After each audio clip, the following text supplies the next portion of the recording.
नमस्कार दोस्तों, मैं आलोक शुक्ला फिर से उपस्थित हूं पब्लिक सर्विस कमीशन और व्यापम की परीक्षाओं की तैयारी के लिए वीडियो लेक्चर की सीरीज लेकर।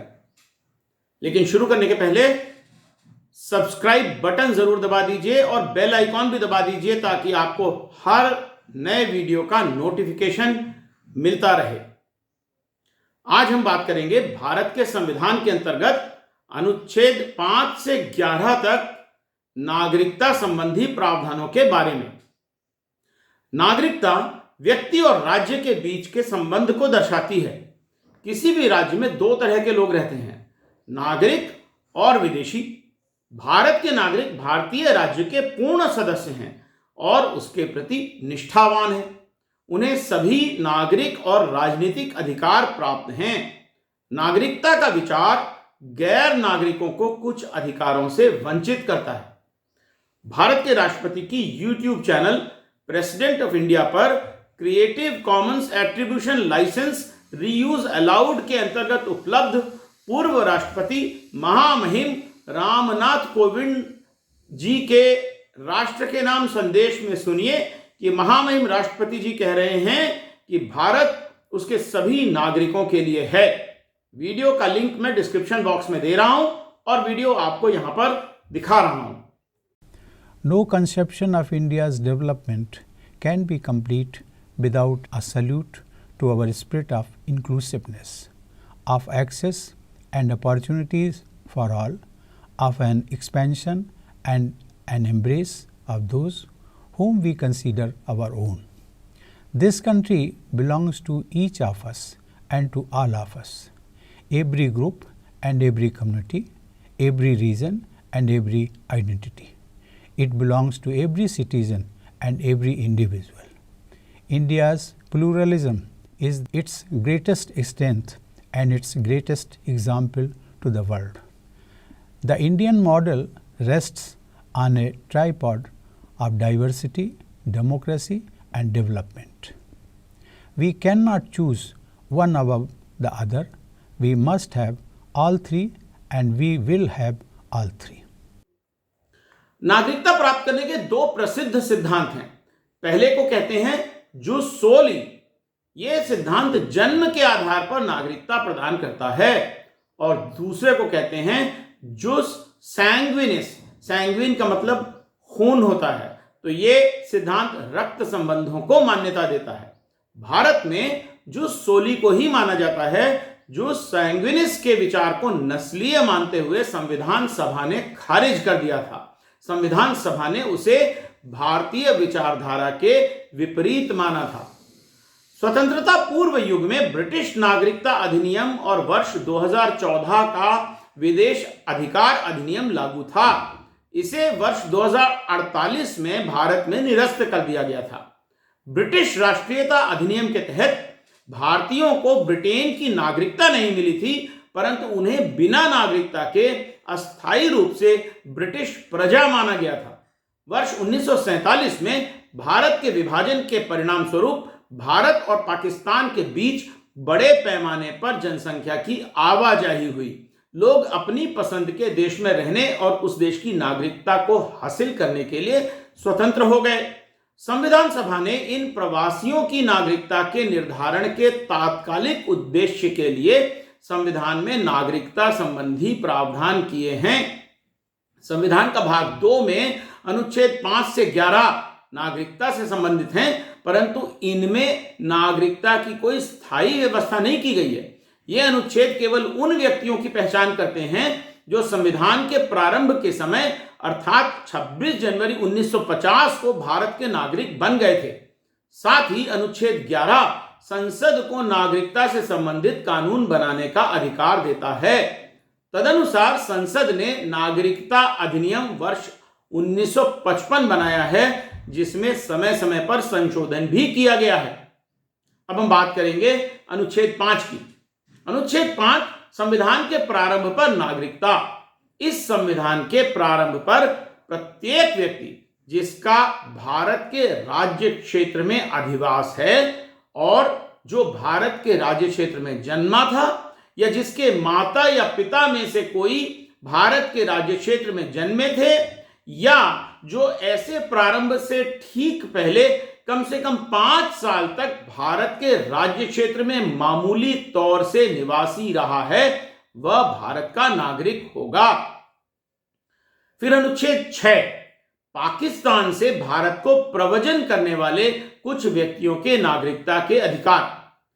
अनुच्छेद 5 में किसी बात के होते हुए भी कोई व्यक्ति जिसने ऐसे राज्य क्षेत्र से जो इस समय पाकिस्तान के अंतर्गत है भारत के राज्य क्षेत्र को प्रव्रजन किया है, इस संविधान के प्रारंभ पर भारत का नागरिक समझा जाएगा। तो ये हुआ जो लोग पाकिस्तान से भारत आए, क्योंकि उस समय वो अखंड भारत था, पाकिस्तान तब बना नहीं था।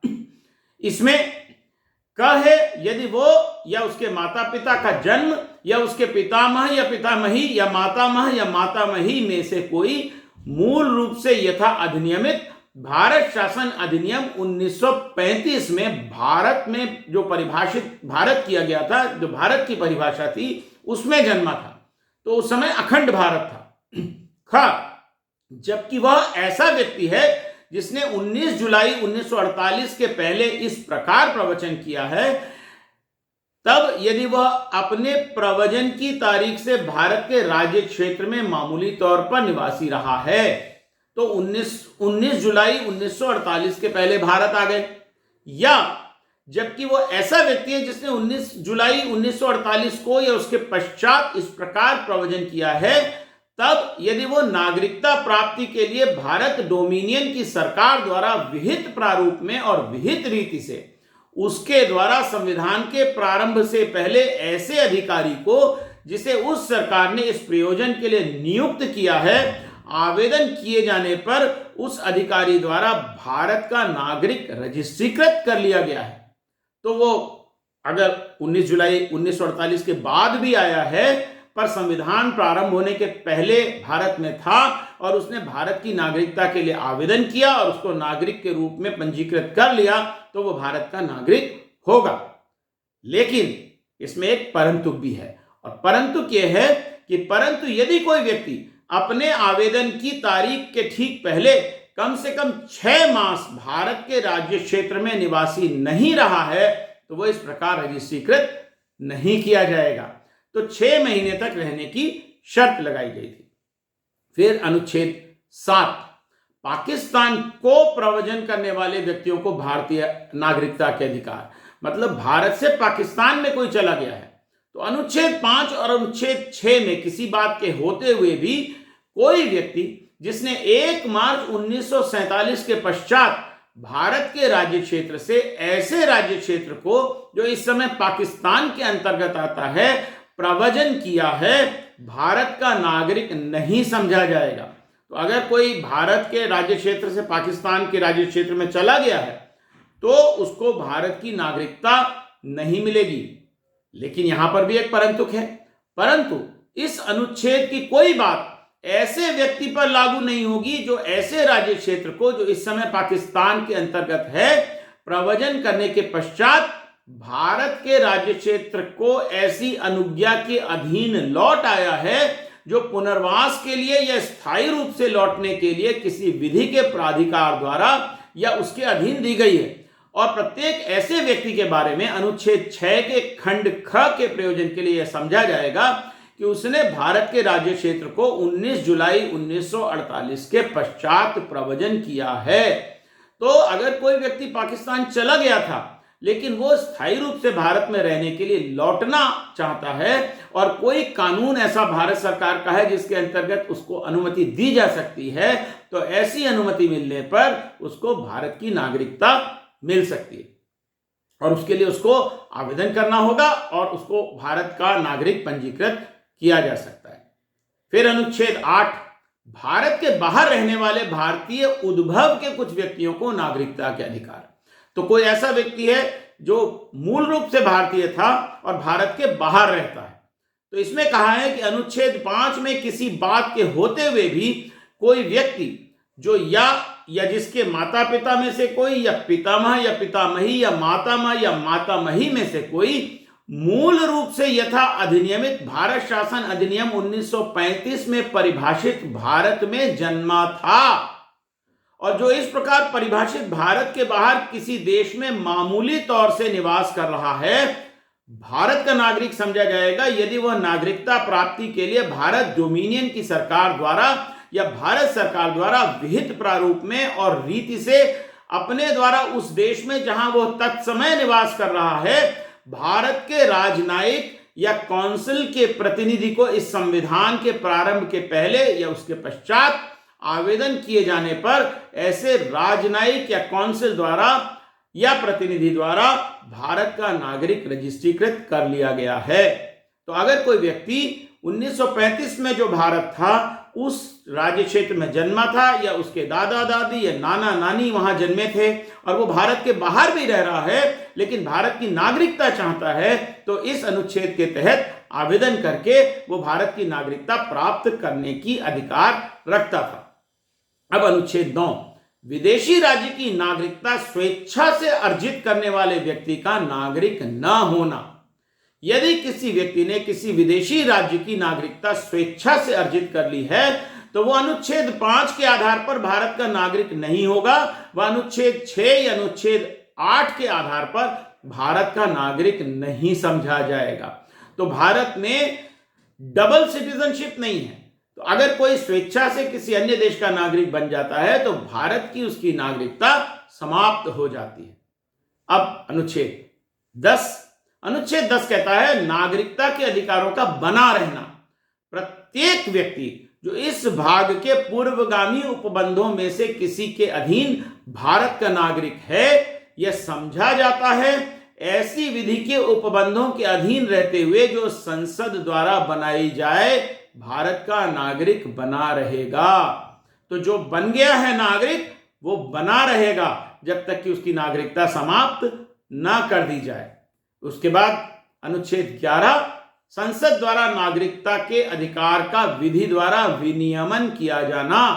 इस भाग के पूर्वगामी उपबंधों की कोई बात नागरिकता के अर्जन और समाप्ति के तथा नागरिकता से संबंधित अन्य सभी विषयों के संबंध में उपबंध करने के संसद की शक्ति का अल्पीकरण नहीं करेगी। तो यहां पर संसद को पूर्ण अधिकार है कि वो नागरिकता के संबंध में कोई भी कानून बना सकती है। वर्ष 1955 में संसद द्वारा अधिनियमित नागरिकता अधिनियम में नागरिकता की आवश्यकताओं और पात्रता के लिए विशिष्ट प्रावधान किए गए। नागरिकता अधिनियम 1955 संविधान के लागू होने के बाद नागरिकता पाने और समाप्त करने का प्रावधान करता है।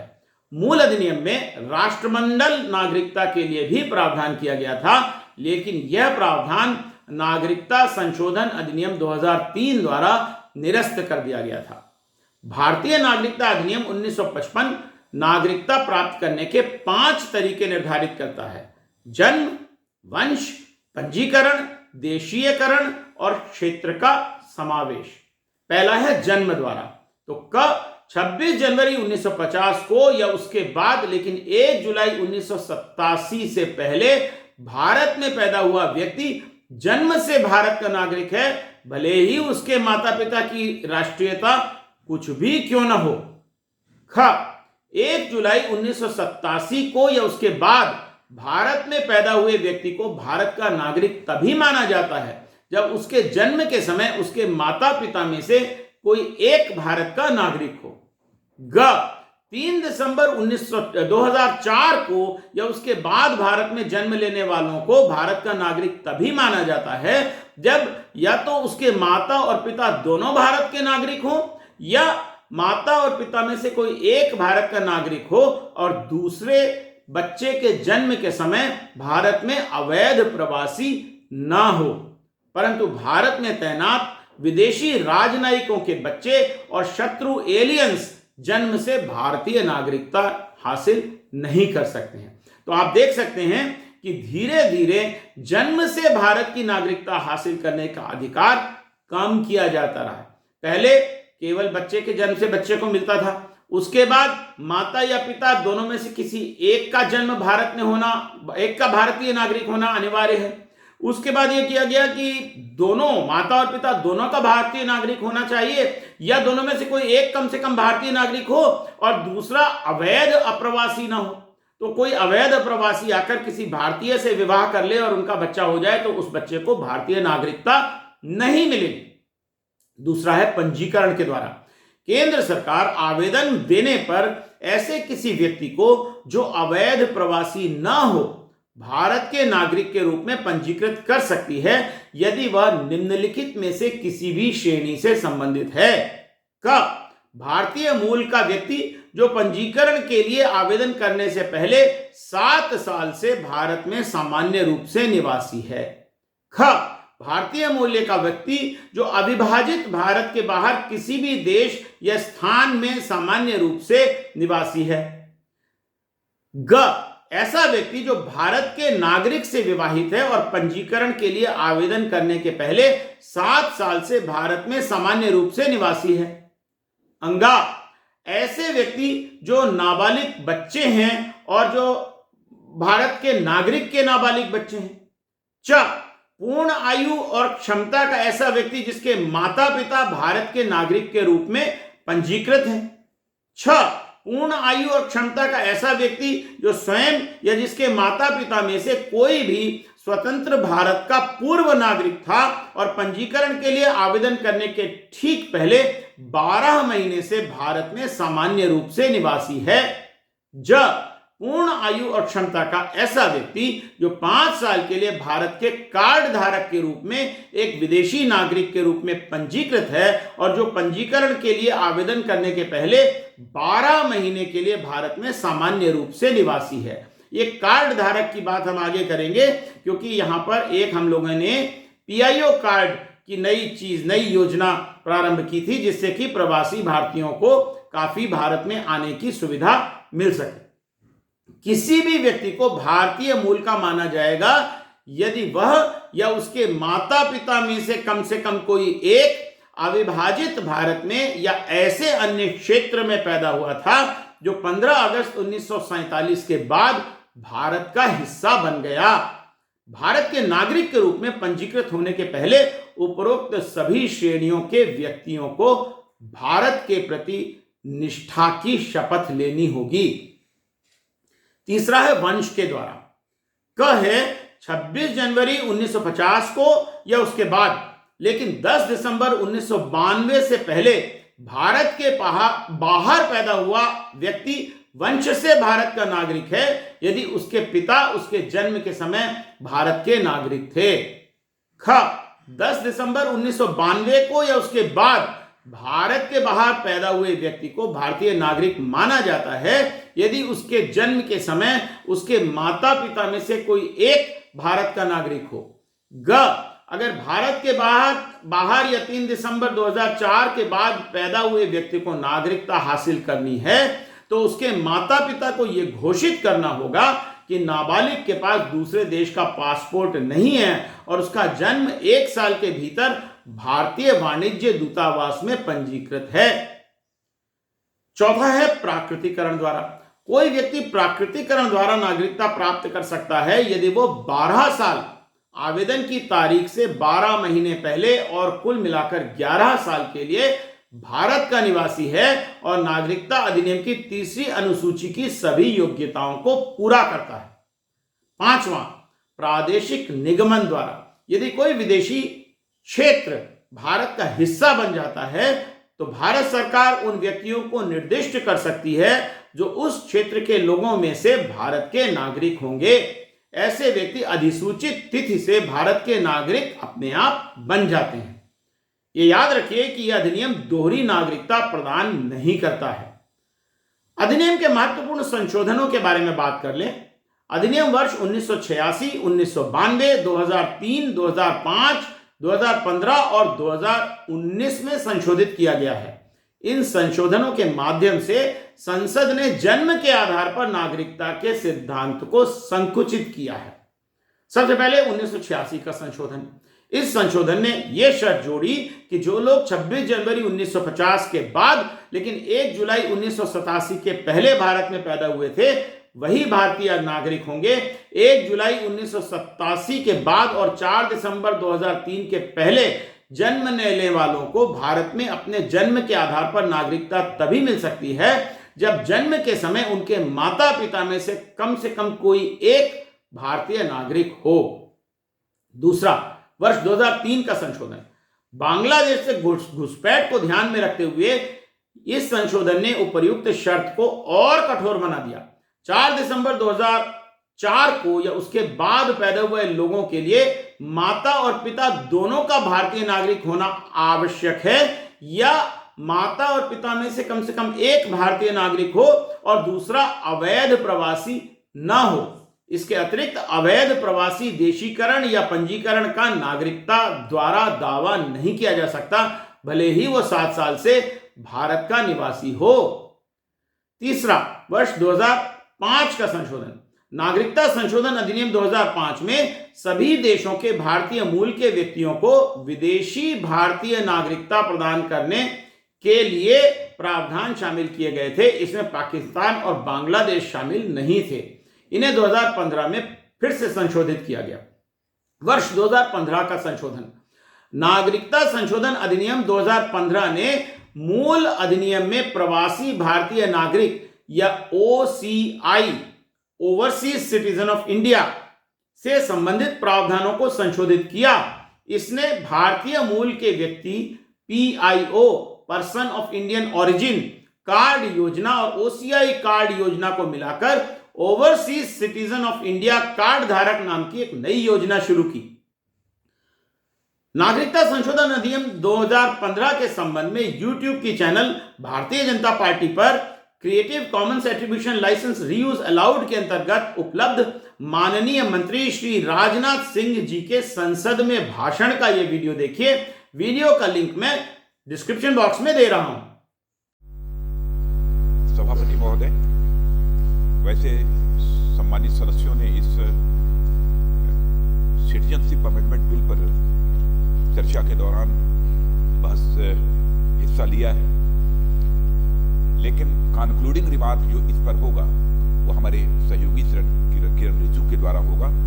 लेकिन मैं केवल इतना ही इंटरवीन करने के लिए इस बीच खड़ा हुआ हूं कि सम्मानित सदस्यों ने विचार करते समय इस बिल पर यह कहा है कि ऑर्डिनेंस रूट को अख्तियार करने की जरूरत क्यों पड़ी है। यह बिल के रूप में लाया गया होता और संसद के दोनों सदनों में इस पर चर्चा हुई होती।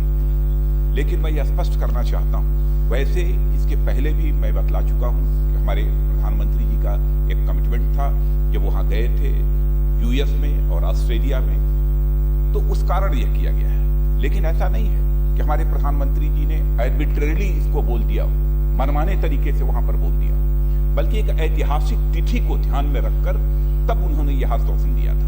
शायद हमारे सम्मानित सदस्यों को इस बात की जानकारी होगी कि महात्मा गांधी एक हमारे ऐतिहासिक महापुरुष हैं और लंबे समय तक दुनिया के भिन्न भिन्न देशों में रहते हुए सर्वाधिक समय उन्होंने कहीं पर गुजारा था तो साउथ अफ्रीका में गुजारा था। और साउथ अफ्रीका से वह लौटे थे तो 9 जनवरी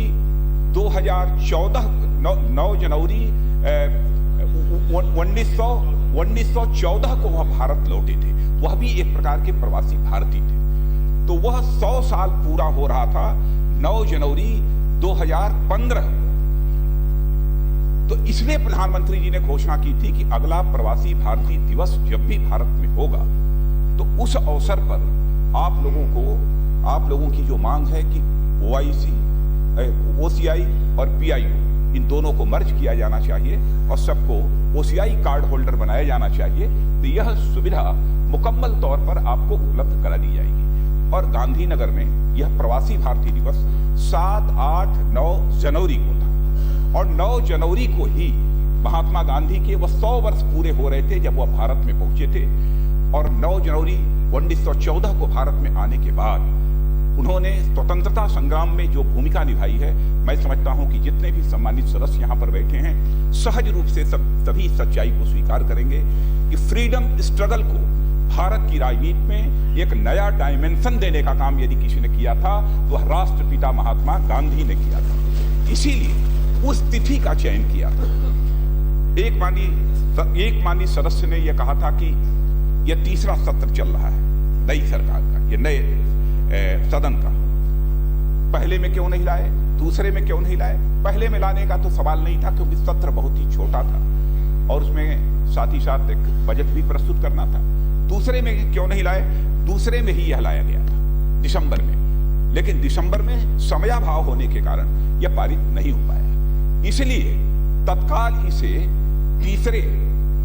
तीसरा सत्र इस सदन का प्रारंभ हुआ है उसमें यह लाया गया था। ऑर्डिनेंस जारी करने की जरूरत इसीलिए पड़ी क्योंकि यह कहा जा चुका था कि जिस समय महात्मा गांधी के साउथ अफ्रीका से भारत में आने के 100 वर्ष पूरे होंगे उस समय तक आपको यह सुविधा उपलब्ध करा दी जाएगी।